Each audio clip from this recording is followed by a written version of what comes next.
আচ্ছা, এই ভিডিওতে আমি সলভ করবো আইওটি কোশ্চেন ব্যাংক 18-19 সালের প্রশ্ন কত থেকে কত পর্যন্ত 56 থেকে 60 পর্যন্ত চেষ্টা করবো ইনশাআল্লাহ সলভ করার। তো ম্যাথের পার্টটা সলভ করতেছি। লাস্ট কয়েকদিন আইওটি সলভ দেওয়ার কথা থাকলেও দিতে পারি নাই, অনেকগুলো কারণ ছিল। আচ্ছা, তো আজকে দেওয়া স্টার্ট করতেছি 56 থেকে 60 পর্যন্ত। ওকে, আচ্ছা, তো 56 নাম্বার যে প্রবলেমটা দেওয়া আছে এখানে কি বলছে, two forces 2p and p are acting on a body. If the first force is doubled and second force is increased by 8 unit, then the direction of the resultant remains unchanged. What is the value of p? আমি যদি তোমাকে প্রশ্নটা একটু সহজ ভাষায় বোঝাই বলি, দুইটা force 2p and p are acting on a body, একটা বডির উপর কি করতেছে, কাজ করতেছে 2p R p. If the first force মানে যদি প্রথম ফোর্সটাকে তুমি কি করে দাও, দ্বিগুণ করে দাও, এন্ড সেকেন্ড ফোর্সটাকে যদি তুমি কি করো 8 একক বৃদ্ধি করে দাও, লব্ধিটা কি থাকে, আনচেঞ্জ থাকে, মানে লব্ধিটা সেম জায়গায় থাকে। ঠিক আছে, তো জিজ্ঞেস করছে what is the value of P, তোমাকে জিজ্ঞেস করছে পি এর মানটা কত। আচ্ছা, আমি যদি চিত্রটাকে একটু ড্র করার চেষ্টা করি তাহলে মনে খুব ইজি হয়। এই বলটার উপর দুইটা বল কাজ করতেছে, একটা হচ্ছে কি পি, সরি একটা প্রথমটা বলছে 2p আর দ্বিতীয়টার নাম দিছে পি। তো বললো যে এখানে যে লব্ধিটা আছে, যদি তুমি কি করো প্রথম ফোর্সটাকে দ্বিগুণ করে দাও, দ্বিগুণ করে দিলে এটা কি 2p থাকবে নাকি এটা চেঞ্জ হয়ে 4p হয়ে যাবে, দ্বিগুণ করে দিলে এটা হয়ে যাবে 4p। আর বলছে যে সেকেন্ড ফোর্সটাকে 8 একক বৃদ্ধি করা হইলে তাহলে এটা কি হয়ে যাবে p+8, তখন কি লব্ধিটা কি সেম আর থাকবে নাকি আর প্রাইম হয়ে যাবে, চেঞ্জ হয়ে আর প্রাইম হয়ে যাবে। কিন্তু বলে দিছে ডিরেকশনটা সেম আছে, ডিরেকশন মানে সেম আছে মানে কি আগে যে পজিশনে ছিল এখনো সেম পজিশনেই আছে। তো আমরা এই পয়েন্টের নাম দিলাম এ, এই পয়েন্টের নাম দিলাম বি, আর এই পয়েন্টের নাম দিলাম কি সি। ঠিক আছে, তো আমরা 8.3 তে বলবিদ্যা একটা সূত্র পড়ছিলাম যে টর্কের ক্ষেত্রে ডান দিক থেকে টর্ক আর বাম দিক থেকে টর্কটা কি হবে, সমান হবে। মানে 2p ইন্টু, মানে যে কোনো একটা বল যদি নেই তাহলে ওটা লব্ধির সাথে অতিক্রান্ত দূরত্বটা দেখা লাগবে। যেমন আমরা 2pটা লব্ধির সাথে কতটুকু দূরত্ব কাটি নিচ্ছে, এসি পরিমাণ, তাহলে 2p ইন্টু এসি সমান সমান পিটা লব্ধির সাথে কতটুকু দূরত্ব কেটে নিচ্ছে, পি ইন্টু বিসি। এটা গেল প্রথম চিত্র থেকে, তাই না, এটা হচ্ছে ফার্স্ট চিত্র থেকে, এটাকে 1 নং দিয়ে দাও। আর সেকেন্ড চিত্র থেকে আমি দেখতেছি 4p কতটুকু কাটে নিছে লব্ধি থেকে, এসি পরিমাণই কাটে নিছে। আর এখানে কাজ করতেছে p+8, এটা কতটুকু কাটে নিছে, বিসি পরিমাণ। বুঝতে পারছি, সেম পরিমাণ লব্ধিটা কিন্তু একই পজিশন আছে, তার মানে এখানেও এসি কাটছে, এখানেও সেম এসি কাটবে, এখানেও বিসি কাটছে, এখানেও বিসি কাটবে। তো আমি যদি এটাকে এটা দ্বারা ভাগ করে দিই তাহলে এখানে কি থাকে দেখো তো, 2p কে যদি 1 নংকে যদি 2 নং দিয়ে ভাগ করি তখন কি হয়ে যাবে, আমি এখানেই ভাগ করে দিই তাহলে আমার কাটাকাটিটা একটু মানে সহজ হয়ে যাবে। এটা যদি এটা ভাগ করে দিই তাহলে এসি কি হবে, কাটা, বিসি কি হয়ে যাবে, কাটা। আর এখানে থাকবে 2p, এখানে থাকবে 4p, যদি কাটি দাও তাহলে এখানে একটা নিচে কি থাকে 2, তাহলে উপরে থাকে 1, নিচে থাকে 2, আর এখানে উপরে কি থাকে p, নিচে কি থাকে p+8, তাই না। আচ্ছা, p+8 এর সাথে যদি 1 কে গুণ করি তাহলে এটা কি যাবে p+8, আর 2 এর সাথে যদি p কে গুণ করে দিই কি হয়ে যাবে 2p, তাই না।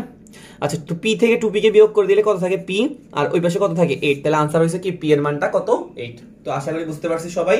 আমি যদি তোমাকে প্রশ্নে কি করছে আর কি করতে বলছে বের করতে বলছে বলি, তো তোমাকে বলছিল একটা বডির উপর দুইটা বল কাজ করতেছে 2p আর p। তো প্রথম বলটাকে যদি দ্বিগুণ করি আর দ্বিতীয় বলটাকে যদি কি করি 8 একক বৃদ্ধি করি, তাও লব্ধিটার ডিরেকশন মানে পজিশনটা সেম থাকে, মানে আগেও ছিল fc পজিশনে, এখন আছে c পজিশনে। তো প্রথম আমরা একটা সূত্র ইউজ করছি, প্রথম চিত্রের মধ্যে যেই বলকে নিব লব্ধির সাথে অতিক্রান্ত দূরত্ব, যেই বলকে নিব লব্ধির সাথে অতিক্রান্ত দূরত্ব, এই বল নিছি লব্ধির সাথে অতিক্রান্ত দূরত্ব, এই বল লব্ধির সাথে অতিক্রান্ত দূরত্ব, 1 আর 2 কে ভাগ করে দিয়েছি, তাই না। আমাদের কাটাকাটি নরমাল ইকুয়েশন সলভ করার পর p এর মান কত আসছে 8। ঠিক আছে, এটা ছিল আমাদের 56 নাম্বার প্রবলেম। দেন 57 এ কি বলছে দেখো তো, the rate of the volume increased of a spherical ball is how many Times of that it's radius. তো তোমাকে বলছে দ্য রেট, বাংলায় বললে রেট মানে কি বোঝায়, হার। হার মানে কিভাবে কি জিনিস, তোমার যে কোনো জিনিস সময়ের সাথে যেভাবে পরিবর্তন হয় ওটাকে বলে হার। The rate of volume increase, আয়তন বৃদ্ধির হার, of a spherical ball, spherical মানে কি গোলক, ঠিক আছে, গোলকীয় একটা বলের আয়তন বৃদ্ধির হার, হাউ মেনি টাইমস কত গুণ, অফ ইটস রেডিয়াস ব্যাসার্ধ বৃদ্ধির হারের কত গুণ। তো তোমাকে আমি যদি সহজ ভাষায় বলি, প্রশ্নটা কি বলতে চাইছে যে একটা গোলকের আয়তন বৃদ্ধির হার ব্যাসার্ধ বৃদ্ধির হারের কত গুণ। ওকে, তো আমরা গোলকের আয়তনকে কি দ্বারা প্রকাশ করি, ভি দ্বারা। আর এই ভি বের করার সূত্র কি, আমরা জানি যে 4/3 পাই আর কিউব, এটা আমরা সবাই জানি, তাই না। গোলকের আয়তন বের করার সূত্র কি, 4/3 পাই আর কিউব। তো আমাকে বলছে আয়তন বৃদ্ধির হার, তাহলে যে কোনো জিনিসের যদি হার বলে তাহলে তুমি কি করবা, তাকে ডিডিটি মেরে দিবা।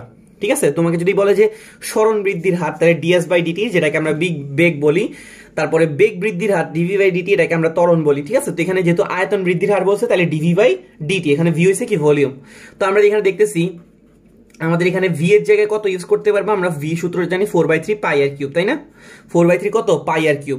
তো এখানে 4/3 একটা কনস্ট্যান্ট রাশি, পাই একটা কনস্ট্যান্ট রাশি, বাকি রইল কত? আর কিউব। আর এর মানটা কি হইতেছে? চেঞ্জ হইতেছে।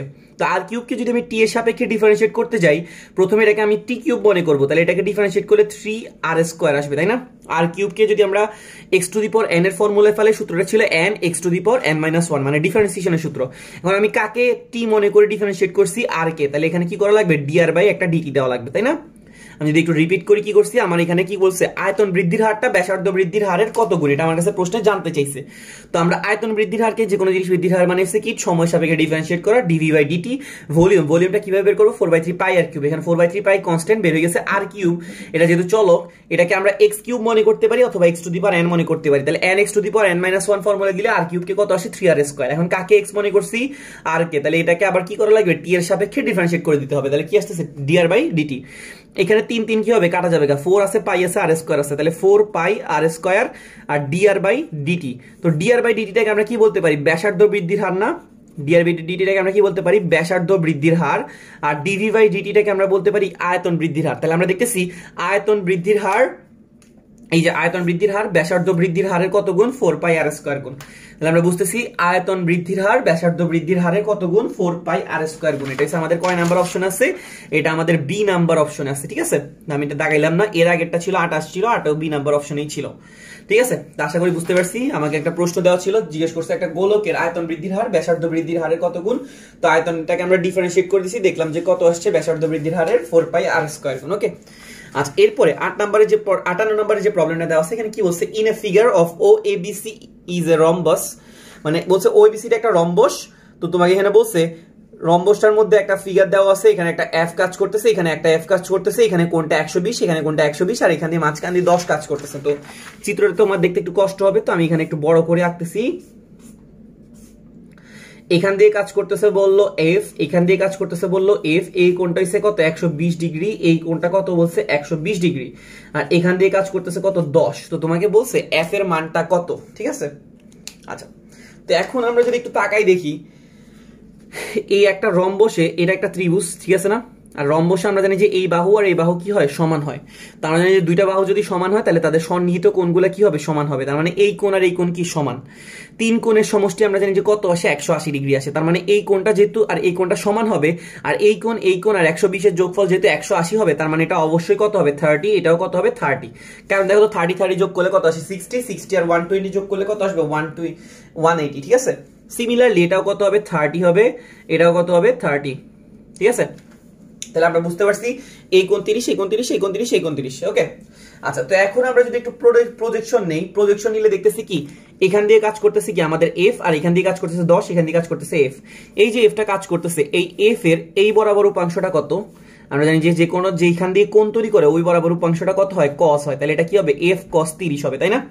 এই যে এফটা চলে গেল, এই এফ এর এই বরাবর উপাংশটা কত হবে? f cos 30, ঠিক আছে না? সিমিলারলি এখান দিয়ে যে এফটা গেছে, এই এফ এর এই বরাবর উপাংশটা কত হবে? f cos 30।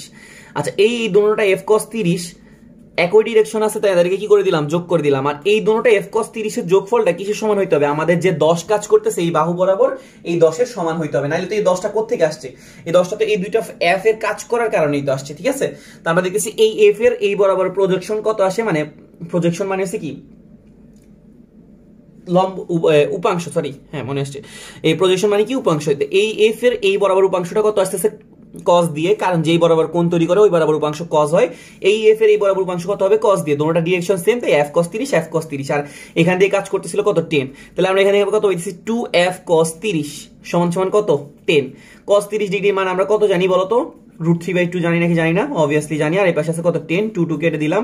তাহলে f সমান সমান আমাদের কত আসতেছে? 10/√3, ঠিক আছে? তাহলে কত আসতেছে? 10/√3। কিন্তু এটা আমাদের কোনো অপশনে নাই, ঠিক আছে? 10/√3 এটা কিন্তু কোনো অপশনে নাই। এখানে আছে 10√2, 10√10/√3, 10√30/10, 10√10/30, 10√3/10। তো এটাকে যদি আমরা এইরকম ফরম্যাটে আনতে চাই, তাইলে এখানে কি করা লাগে, একটা 10 আছে তো এখানে একটা উপরে √10 গুণ করে দিলাম, নিচে একটা √3 ছিল, নিচে একটা কি করবো √10 গুণ করে দিব। তাহলে তো এই রুট আর এই রুট দোনোটা রুট আছে, তাহলে আমরা রুটটাকে ভিতরে দিয়ে দিতে পারি, মানে সংখ্যাগুলোকে গুণ করে দিতে পারি। 3 10 কত হবে 30, আর উপর আসে কত 10√10। এটাই ভাই এখন আমাদের অপশনের সাথে মিলে, এটা আমাদের কয় নাম্বার অপশনে মিলে, এটা আমাদের সি নাম্বার অপশনটাতে মিলে। ঠিক আছে, কত আসছে 10√10 ডিভাইডেড বাই √30।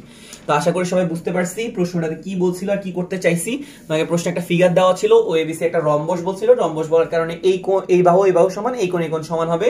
তো আমরা এখান থেকে দেখতেছি 10 কাজ করতেছে, 10 কোথা থেকে আসছে, এই এফ আর এই এফ এর কারণে, মানে এই এফ আর এই এফ এর রেজাল্টেন্ট। আমরা তো আরো একভাবে বলতে পারি যে আমরা জানি যে কোনো দুইটা সামান্তরিকের দুই বাহু বরাবর যে বলগুলো কাজ করবে তাদের লব্ধিটা সবসময় কর্ণ বরাবর কাজ করে। তাহলে এই এফ আর এই এফ এর যে লব্ধিটা কাজ করবে এটা কর্ণ বরাবর কাজ করবে।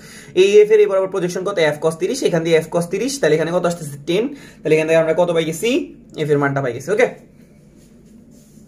আচ্ছা দেন আমার কাছে 59 নম্বরে যে প্রবলেমটা আছে এখানে কি বলছে, what is the initial velocity of the projectile body. Okay, what is the initial velocity of the projectile body. তোমাকে এখানে একটা চিত্র দেওয়া আছে, 45 ডিগ্রি কোণ একটা বস্তুকে নিক্ষেপ করা হয়েছে। তোমাকে বলছে যে ইনিশিয়াল ভেলোসিটি মানে আদি বেগটা কত, আর এখানে হাইয়েস্ট উচ্চতাটা দেওয়া আছে, মানে সর্বোচ্চ উচ্চতাটা দেওয়া আছে কত 10.19 মিটার। ওকে, তো সর্বোচ্চ উচ্চতা দেওয়া আছে, সর্বোচ্চ উচ্চতাকে আমরা কি দ্বারা প্রকাশ করি, বড় হাতের এইচ, ওরাও এখানে বড় হাতের এইচ দিয়ে প্রকাশ করছে। এটা বের করার সূত্র কি ছিল, u² sin² theta divided by কত 2g, তাই না? তো ওরা সর্বোচ্চ উচ্চতার মান কত দিয়ে দিচ্ছে দেখো তো 10.19, তাহলে আমরা এখানে কত ইউজ করবো, সর্বোচ্চ উচ্চতা 10.19। ওরা অ্যাঙ্গেলের মান দিয়ে দিচ্ছে কত ডিগ্রি, 45 ডিগ্রি। ঠিক আছে, তো আমরা এখানে অ্যাঙ্গেলটাও ইউজ করতে পারি, u² sin স্কয়ার, তার মানে sin 45, তার মাথায় কি আসবে, একটা স্কয়ার আসবে, 2 ইন্টু কত জি এর মান আমরা 9.8 জানি, তাহলে এখানে আসছে কত 10.19। তাহলে তুমি এখান থেকে ইজিলি ইউ এর মানটা ক্যালকুলেটর দিয়ে বের করতে পারো, কোনো সমস্যাই হবে না। তাহলে কি করবো, 10.19 এর সাথে 2 গুণ করে 9.8 গুণ করবো, আর sin 45 এর মান কত 1/√2, 1/√2 কে স্কয়ার করলে কত আসবে হাফ, তো হাফ দিয়ে কি করে দিব, ভাগ করে দিব। ঠিক আছে, তুমি নরমালি ক্যালকুলেশন যেমনি করো। এরপরে u² আসছে, ইউ বের করতে হলে রুট করে দেওয়া লাগবে, তাহলে 19 দশমিক কত আসতেছে 19.98। ঠিক আছে, তাহলে আমরা এখান থেকে আনসারটা কত পাইছি 19.98। তো এখানে 19.98 অপশনটাকে না রেখে কাছাকাছি অপশন রাখছে কত 20। ঠিক আছে, তাহলে আনসার কত হবে 20। নরমাল একটা প্রবলেম দেওয়া ছিল, আমি যদি বলি কি করছে, তোমার কাছে ইনিশিয়াল ভেলোসিটি মানে আদি বেগটা চাইছে, তো কি দেওয়া ছিল, সর্বোচ্চ উচ্চতা দেওয়া ছিল আর কোণ দেওয়া ছিল, তো এখান থেকে আমরা নরমালি ক্যালকুলেট করে বের করছি।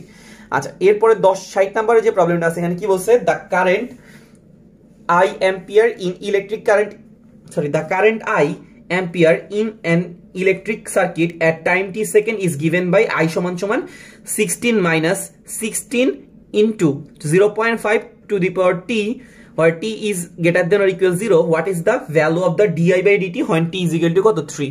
তো তোমাকে এখানে একটা I এর একটা ইকুয়েশন দেওয়া আছে, 16 minus 16 into 0.5 whole to the power t। তোমাকে বলছে di by dt টা বের করতে, যেখানে টাইম হইছে কত 3 সেকেন্ড। আচ্ছা, I এর ইকুয়েশনটা কি দেওয়া আছে, I এর একটা ইকুয়েশন দেওয়া আছে 16 minus 16 into 0.5 whole to the power কত t। এটাকে কি করতে বলছে, di by dt, মানে তোমার কারেন্টটাকে তুমি কি করবা, টি এর সাপেক্ষে মানে টাইমের সাপেক্ষে ডিফারেন্সিয়েট করবা। তো 16 একটা কনস্ট্যান্ট রাশি, কনস্ট্যান্ট রাশি ডিফারেন্সিয়েশন 0 আসে, এখানে 16 কনস্ট্যান্ট রাশি, এটা যেহেতু একটা চলকের সাথে গুণ আছে তাহলে 16টা বের হয়ে যাবে। আর এখানে আছে কত 0.5 টি। তো আমরা যারা জানি a two the power x, a two the power x কে যদি ডিফারেন্সিয়েট করি কি পাওয়া যাবে বলতো, a two the power x K differentiate করলে পাওয়া যাবে a two the power x ln a, তাই না? a two the power x K differentiate করলে সূত্র কি ছিল, a two the power x ln a, তাহলে 16 তো বের হয়ে যাবে, 0.5 whole to the power t, এটা হচ্ছে a, আর t টাকে মনে করো x, তাহলে এটা কি হবে a two the power x ln a। বুঝতে পারছি? তাহলে কি রইলো a two the power x ln a। আমরা নরমাল সূত্রটা ইউজ করছি, এখানে x এর জায়গায় কি আছে t আর ln 0.5। তো আমাকে এখানে t এর মানটা কত ইউজ করতে বলছে, t এর মানটা ইউজ করতে বলছে 3। তো আমি এখানে নরমালি t এর মানটাকে ইউজ করে দিব, 0 তো 0, এখানে কি আসতেছে -16 ইনটু ব্র্যাকেট দিয়ে 0.5 দিব, সরি 0.5 দিব হোল টু দি পাওয়ার কত দিব t, t এর মান কত 3 ইনটু একটা ln আছে, ln কত 0.5। ঠিক আছে, কত আসছে 1.38। ওরা কিন্তু আনসারটাকে লন এই রেখে দিছে, তুমি এটাকে আনসারটাকে লন এ কিভাবে রাখতে পারো, আমি যদি তোমাকে লন এর পার্টটাকে রেখে বাকি অংশটুকু ক্যালকুলেশন করে দেখাই, এখানে সামনে আছে -16 ইনটু একটা 0.5 আসবে হোল টু দি পাওয়ার কত আসবে t, t এর মানটা আমরা কত দিছি 3, তাহলে সামনে কত আসতেছে একটা -2 আসতেছে, তাই না? আচ্ছা আমি এখান দিয়ে ক্যালকুলেট করে দেখাই, সামনের পার্টটা আসছে -2 আর এখানে আসছে কত 0. লনের ভিতর আছে কত 0.5।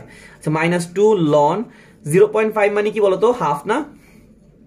আচ্ছা 0.5 মানে কি হাফ। তাহলে আমরা এখানে যদি কি করি -2টাকে রেখে দিই 1/2, 1/2 কে কি লেখা যায় জানো? 2 টু দি পাওয়ার কত লেখা যায় -1। আর এই -1টা যদি সামনে চলে আসে -2 আর -1 আর একটা আছে ln 2, -2 আর -1 গুণ করলে কত আসে +2, তাহলে आंसर আসতেছে কত 2 ln 2, 2 ln 2। ঠিক আছে, 2 ln 2 কে আমি আবার কি করতে পারি, চাইলে একটু মডিফাই করতে পারি, যেহেতু আমাদের অপশনে নেই 2টাকে আমি কি করতে পারি পাওয়ার আকারে নিয়ে যেতে পারি। তাহলে ln 2 two the power 2 that means ln কত 4, তাহলে आंसर হইছে কত ln 4 মানে ln 4। আর কি যদি আমরা ln উচ্চারণ করি লনটা কিন্তু ভুল, এটা ln উচ্চারণ, তাহলে आंसर হইছে কি ln 4।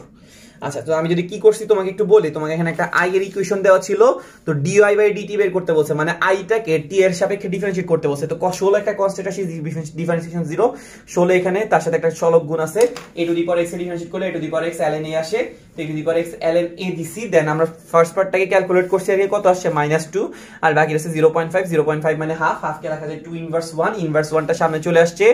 দেন এখানে আসছে 2 ln 2, 2টাকে উপরে নিয়ে গেছি, তাহলে আসছে কত ln 4। তো আশা করি সবাই বুঝতে পারছি, কার কোনো সমস্যা থাকলে জানাতে পারো। ভিডিও দেখার জন্য থ্যাংক ইউ।